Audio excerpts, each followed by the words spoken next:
Hey guys, it's Tanner from TheBackPedal, And ChromeHubcap here. and we're here today talking about the Titanfall beta.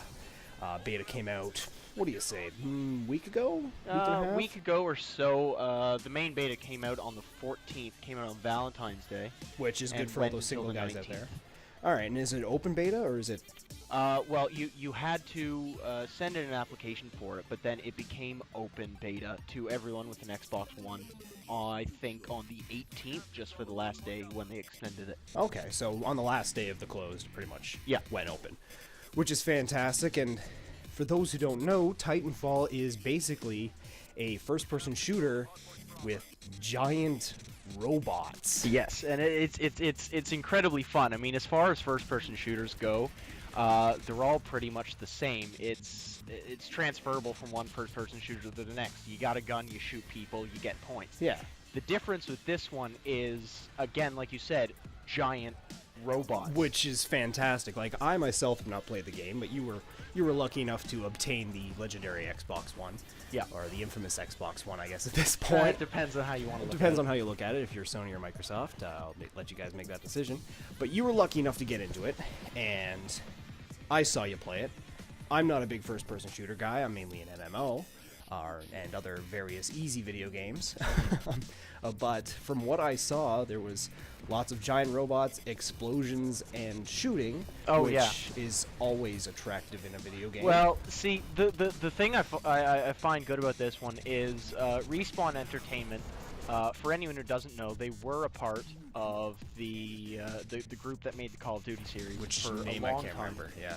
And they left for whatever reasons. I haven't looked too far into that one. But anyway, aside from that, they have taken Titanfall and completely abandoned the concept of a single-player campaign. Now let's stop there and just think about that for a second.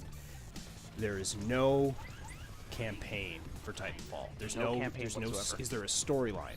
The storyline is basically a big fuel war. Okay. So and that's very about it. basic plot point. There's a fuel war going on. It's obviously set relatively in the future. It's set pretty far in the future, and what I've seen is it's between the IMC, which I guess is kind of like the big corporate military division, and the militia, which would be a bunch of freelance people trying to basically fight back for who the also power have of giant people. robots. Yes. Yeah, they also have giant robots. And this war is fought not only with regular militia, it's not only fought with robots, but it's also fought with these people called pilots, which are highly trained military individuals. They have highly advanced suits. They have jump jets that enhance their ability. And Hold on. Jump jets, so we could call those jetpacks. I guess. Okay, Yeah. jetpacks. They don't work quite as well as jetpacks. that's for sure, but- hey, jetpacks. Okay, They're they're jetpacks. jetpacks. But it lets them basically do parkour to a heightened extent. So you get in the game, you can run on walls, you can double jump, you can jump great distances. There's no fall damage, which is great because no one wants to worry about fall damage in a first-person shooter. But these pilots are also specially trained to operate these giant mechs called Titans. And when these Titans come into the battlefield, they fall to the battlefield, hence the name Titanfall. And those are the big machines of war. You get inside them, and it's... Some people may argue that you don't get to do too much. In fact, you may be a little bit limited, but it's first-person shooters have always been the same. The thing that sets this one so much apart is it just makes the first-person experience bigger. It makes the consequences bigger. For instance, you could be fighting, and all of a sudden it says, "Pilot, your Titan is ready." You drop one down. Let's say you're lucky enough and someone gets underneath it. That person is dead. If a Titan is underneath it, that Titan is dead. You then get to go into your Titan and run around the battlefield wreaking havoc. Once your Titan is dead, if you have this ability set up in it, you can eject from it and it detonates in a nuclear explosion. Okay, so what I'm hearing here is we have a first-person shooter experience that is very different than most first-person shooters. You know, typically you get your loadouts, you get your drops, you get your guns, you go around your wreck face, you get a headshot, you get points, you win. Yes. With Titanfall, it has all that, but it has the inclusion of giant robots and much more fast-paced action. a lot more too. fast-paced, and on top of all that, it has a very sparse storyline. A storyline nonetheless, but no campaign to flush that out. What I'm getting, though, from seeing you play it, because I've never seen you play by yourself, this game is mainly multiplayer, mainly the online. It is purely online multiplayer, which again, that may deter some people from playing it because internet becomes an issue, especially with a game that is this fast. Yeah. The thing about the Titans are slow, yes, but you can have a pilot jump on your back, and your reaction is you have to get out and shoot that pilot off, or somehow get that pilot off, or maybe someone can get it off for you. But a slow internet connection would certainly deter someone from playing this. But going back to some of the gameplay, one thing that I actually really like that they put into it is you do not have to pilot your Titan in order to use it. You can set your Titan to either guard mode or follow mode. Guard mode, it speaks for itself. It stands in an area and it guards that area from anything, which is very effective in domination mode. Domination mode is you have 3 points and you have to hold them. Territories, king of the hill, whatever you want to call it. You have to hold those for capture points for the longest period of time, and then you win. And you can set a Titan to guard them, which is good because you don't want to stay still for more than one. In more than one area, especially since this game also integrates in a kill cam, so you can see who killed you and where they were. Yeah. And since the respawn time is minuscule, maybe 3 seconds yeah, at it's most. a tiny respawn time. And you can then kind of just jump back in, and because you're so fast, you can get back to where that person was. And just revenge kill them, yeah. Yeah. But also you can set the Titan to follow mode, so if you want to run around and still have that fast ability, but other people have Titans on the field, your Titan can follow you around. Then those enemy Titans will be preoccupied with your Titan while you're going around and getting on their back. So it's an almost AI, a pet. Yeah. And the AI is actually incredibly smart because it uses everything to its ability in order to deal damage. And my Auto Titan, as it's called in the game, has been able to kill player Titans before. Okay, so there's almost not. It doesn't. Besides the lack of 360 no scopes. Yeah. It doesn't sound like being in your Titan is that much of a advantage over a unmanned Titan. The advantage comes from just knowing how to trick it, because this Titan, obviously, it's going to stand there, it's going to deal the damage, it's going to block the damage with whatever it has to its ability. But the main advantages are obviously it's an AI, and second, if a pilot jumps on top of an unmanned Titan, that unmanned Titan can't move around. It just kind of shuts down, and if there's no one there to get the pilot off, the Titan is screwed. It will die. And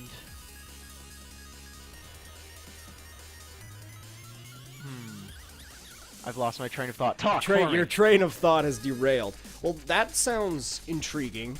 It has giant robots. I'm already, I've already popped a man stippy. And one of the things that I did see that I really liked is that when your Titan goes down, it takes everyone around him with it. It goes nuclear. And that's going back to the in the loadouts you can choose various different things. You can choose out your primary weapon, secondary weapon, anti-Titan weapon, and you can choose 2 different abilities, an ordnance pack, and then gender.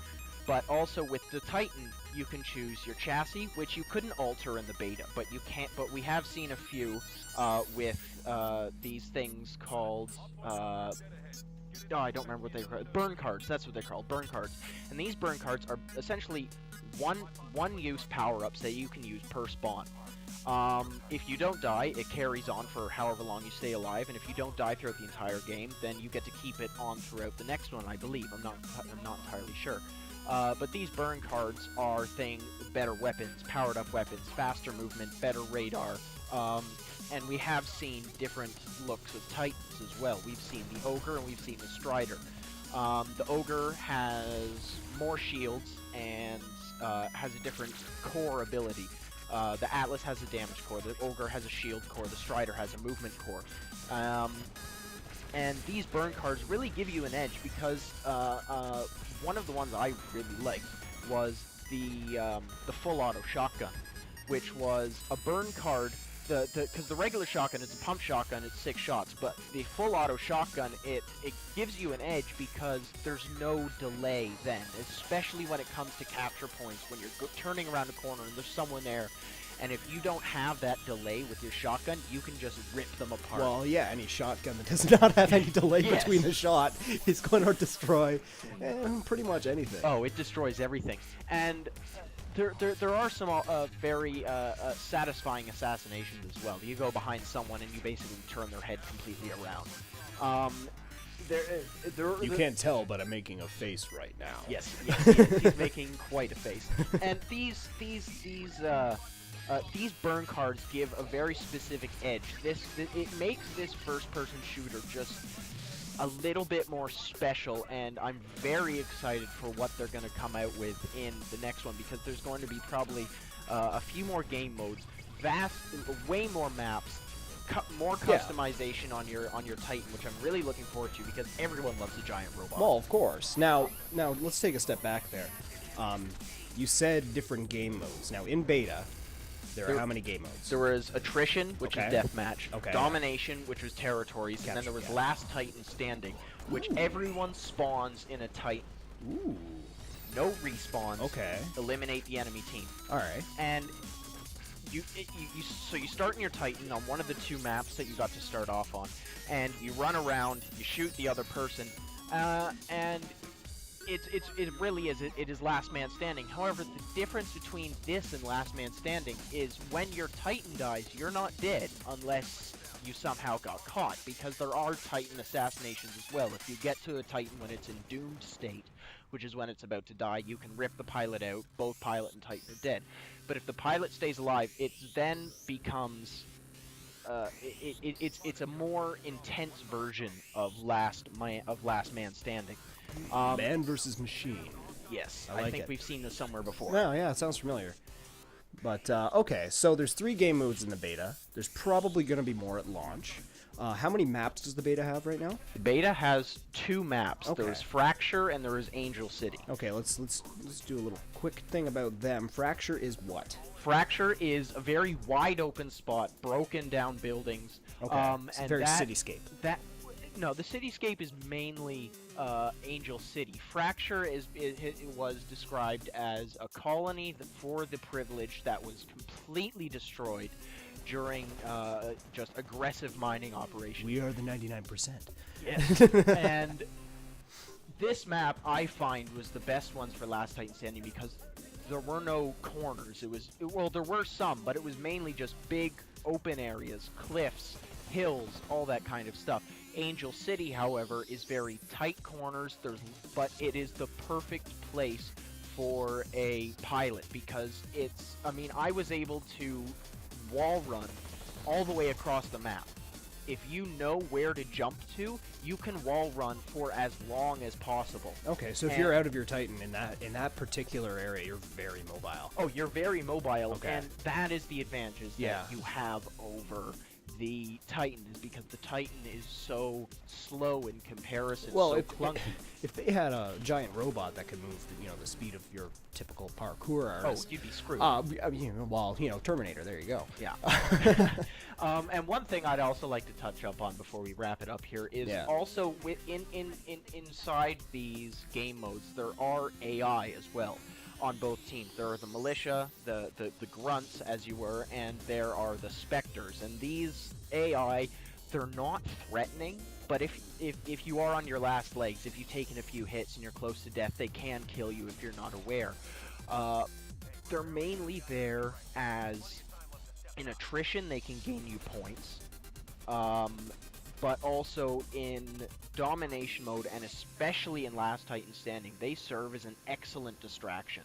Because if you're looking around for a pilot and you see something running by and you shoot it, turns out it's a grunt, that is just a few seconds you've lost. That pilot could have run around behind your back and killed you. Yeah, there's a decoy mechanic almost. Okay, and it's good that, you know, I'm going to assume, because I've seen you play, but I really wasn't sure what to exactly look for. There's not anything to identify a manned Titan from an unmanned Titan. There is actually. The way to identify a manned Titan from an unmanned Titan is simply, it will say the person's gamer tag. So for instance, on mine it will say ChromeHubcap. Underneath it, however, if I'm not in it, it will say ChromeHubcap's Auto Titan. Okay, so it's just a text thing. It is purely a text and thing. if you're in fast-paced environments, you're not going to have time to go, oh, I see, that's... Oh, okay, he's not a... Yeah. You know, it doesn't work. But also, the Auto Titans are a significant enough threat that you will want to deal with. You'll want to get them out of the way, as with any good AI. Any good AI will be a threat. All right, so when does the actual game come out? The actual game comes out on March 11th, which is a Tuesday. It's a little bit of a weird day, but if you think about it, on a Tuesday, that is kind of beginning of the week. People generally get paid on a Friday, but that's about 4 days to build up a lot. Build up the hype, and if my calendar memory serves me correctly, which it probably isn't because, you know, I'm special. If my calendar memory is serving me correctly, that is coming up actually on March break. Yes. Which is also when yeah. schools are going to be out. Well, if you're under the age of 18, that's when schools are out. If you're in college and university, you better be studying because you got exams in a month, guys. Yeah. But play video games instead. It's more important. Yeah. Titanfall seems like it's going to be quite a severe distraction to many people. Xbox One exclusive? Xbox One, Xbox 360, and PC. Okay, so it is a Microsoft exclusive. Okay, so we can assume that there's no Mac version. You can just shut up. Okay, so that's PC, 360, and the One, or as the X-Bone, as we like to call it around these parts. Yes. And I'm going to assume we're looking at $59.99. Because I know you pre-ordered it, because I was there when you did. Yes, it's $59.99. Everyone just kind of says $60 now, but yeah, $59.99. However, if you have the money, you can pay for the collector's edition, which is always worth it. $249.99. And that's chump change for me. I'd like to point out that's chump change. I've got that in my pocket in the loonies right now. It's. I mean, if you care enough about it, it comes with some cool things. As I'm fairly sure, you know, it comes with a guide. It comes with some artwork. And it comes with your own Titan, I presume. But it comes with an actual metal Titan statue. Oh. So it doesn't come with like a 100-foot tall Titan. No, it doesn't come with your own Titan. I'm sorry. Like, a blow-up Titan? Gas prices on that? Well, I don't think it would run on petrol. Yeah, can you fill it up with diesel, please? I could try. Yeah, good luck getting that underneath the gas bar. Plus, I don't think anyone would pay afterwards. They'd just run away. Well, I'd blow up the gas bar. Exactly. All right, so March 11th, if you've got a PC, that's a good PC, because we forgot to point out the graphics on this thing is lovely. If you got a good PC, a 360, which I'm pretty sure most gamers do by now, if, you know, they didn't just get the PS3, and the Xbox One, if you're lucky to have grabbed one of those, or unlucky, again, depends on how you look at it. We don't want to step on any toes. But March 11th, $60, which is, you know, well worth it, in my opinion. Well worth it. Game that it looks like you're going to get a lot of mileage out of. And that's pretty much it. That's the first look at the beta of the Titanfall. From an outside look, I'm going to give the game probably about a 9.5 out of 10. 9.5 out of 10. I would honestly have to say, me looking at... I've always been a first-person shooter fan. Yeah. All, like, way back when I first started playing them with Halo Combat Evolved. And they've always been the same. Yeah, well, and yeah. Titanfall, while yes, it is a first-person shooter, there's not much you can do to gild it up. It is, in my opinion, going to be probably one of the best multiplayer games, first-person shooter games made in a long time. And people are going to have a hard time combating with it. So I'm going to have to agree with you on a 9.5 out of 10. I'm not going to give it a 10 out of 10 simply because I want to leave room that it could be improved, as everything can be. Yeah, I'm gonna skip on that perfect score because it does look right now to me. Again, this is an outside look. It looks to me as if sometimes the graphics will actually. This may be a good thing in the opinions of some people. May actually hinder your gameplay.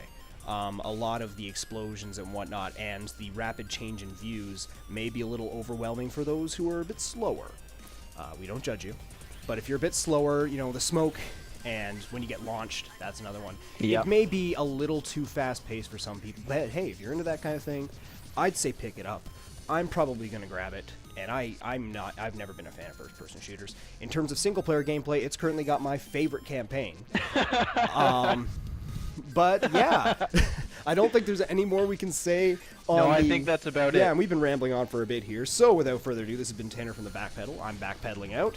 This has been ChromeHubcap. I'm wheeling out of here. All right, and I'm going to leave a link to Milo's channel in my video, and I can only hope he does the same. Oh yeah, you can bet on it. You better.